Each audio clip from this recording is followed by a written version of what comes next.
Bem-vindos ao nosso canal YouTube, nesse Falando Nisso de hoje, com a pergunta de Pedro Santos. Professor, é normal sentir muita raiva do analista durante o processo terapêutico? A pergunta direta ao fígado. O que eu vou te responder é que eu sentia muita. O meu primeiro processo analítico, eu chegava ao ponto assim de ir apenas e tão somente para encher o saco paculés do meu analista, porque ele não respondia, ele não falava, ele não assim se portava como um ser humano normal, e eu me pus assim o desafio de fazê-lo falar, né? E isso é uma espécie de paranoia dirigida, uma loucura, né? Que a transferência às vezes causa, às vezes ela se orienta para isso, né? Mas essa corresponde a uma das duas formas mais difíceis, mais perigosas, vamos dizer assim, de resistência ocasionada pela transferência, né? Vamos lembrar que a transferência é o motor do tratamento, a transferência é essa reatualização, né, de elementos da nossa história ali na relação com o psicanalista, mas às vezes essa reatualização ela ganha assim um sabor de realidade. Então não é só que eu estou repetindo e ele representa, ele é uma pessoa. E quando ele entra muito nessa posição, né, às vezes por manejar mal a transferência na sua dimensão imaginária, às vezes por propriedades ou características daquela pessoa, a gente pode ter ou uma transferência erótica, né, em que o sujeito diz, bom, quero ir pra cama, eu tenho uma loucura, eu só penso em você, eu só sonho com você, vamos pro clinch, né? Que é um problema, mas também quando superado, isso leva a análises muito ricas, muito interessantes. Geralmente você vai para um fim de análise quando você consegue superar esse momento tão intenso. E a outra alternativa é essa que você está colocando aqui, que são as transferências hostis, né? As transferências baseadas na raiva, em que o sujeito continua vindo e você do outro lado diz, puta, o que ele quer aqui, além de briga, além de dizer que eu não sei nada, além de dizer que não estou ajudando, além de dizer que a análise é uma droga, além de queimar Freud e Lacan toda a sessão, né? Mas ele vem, e aí tem um trabalho clássico, né, do Pommier, Gerard Pommier, quer dizer, do bom uso erótico da cólera, né, de como justamente, né, juntando os dois casos problemáticos elencados pelo Freud, de como a gente pode se viciar na raiva.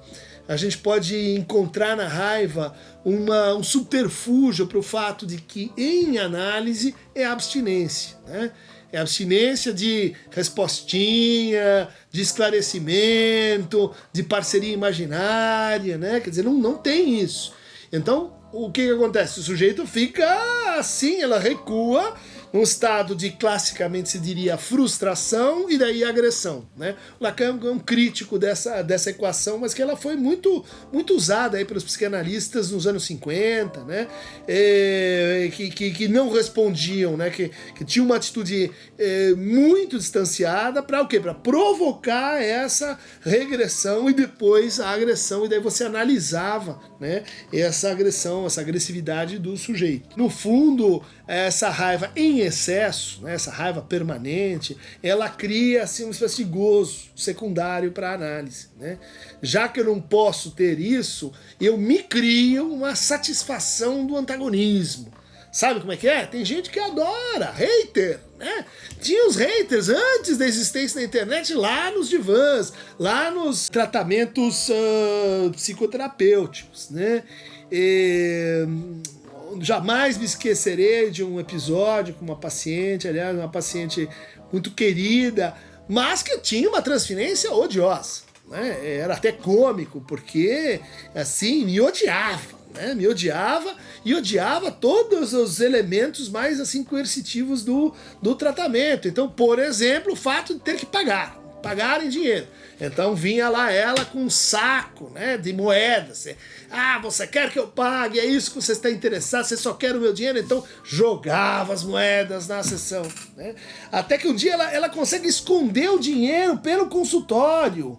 Então põe um pedaço atrás de um quadro, põe um pedaço, uma parte do dinheiro embaixo, um acting out, né, de grandes proporções. A nossa funcionária, coitada, fica louca da vida porque encontra um chumaço de dinheiro atrás da privada e diz: é um teste. Eles estão querendo ver se eu vou ficar com dinheiro ou se eu vou mostrar. Fica indignada, cria-se um problema geral no consultório, porque uma paciente está às voltas com bom, se você me ama, então eu não tenho que pagar, e se eu pago, você tem que me fazer curar e me dizer qual que é o diagnóstico, e se você não faz isso, você é um idiota. E bom, assim como as transferências amorosas, as transferências odiosas são muito, muito divertidas, e quando a gente consegue atravessá-las, elas criam uma força assim na transferência que depois permite que a gente navegue por mares nunca antes navegados, né? E que, como diz o Winnicott, né, se a gente consegue resistir, em geral são pacientes que tem uma questão mais básica na equação assim sobre amar e ser amado, né? Então ele vai ao limite, ou ela vai ao limite das coisas assim chatas, indecorosas, nojentas, desagradáveis, para dizer assim: eu quero provar que você não me aguenta, que você vai me expulsar. E como diz o Winnicott, é importante você suportar essa destrutividade, mostrar que o objeto sobrevive, que isso no fundo pode ser reinventado, né, numa chave lúdica, e que é uma espécie de grande acting out continuado, né, que toma conta da análise durante um tempo, mas que também não é indefinido, não é para sempre. Se você não consegue sair desse buraco, procure outro analista, porque isso é feito pra gente superar e ir em frente.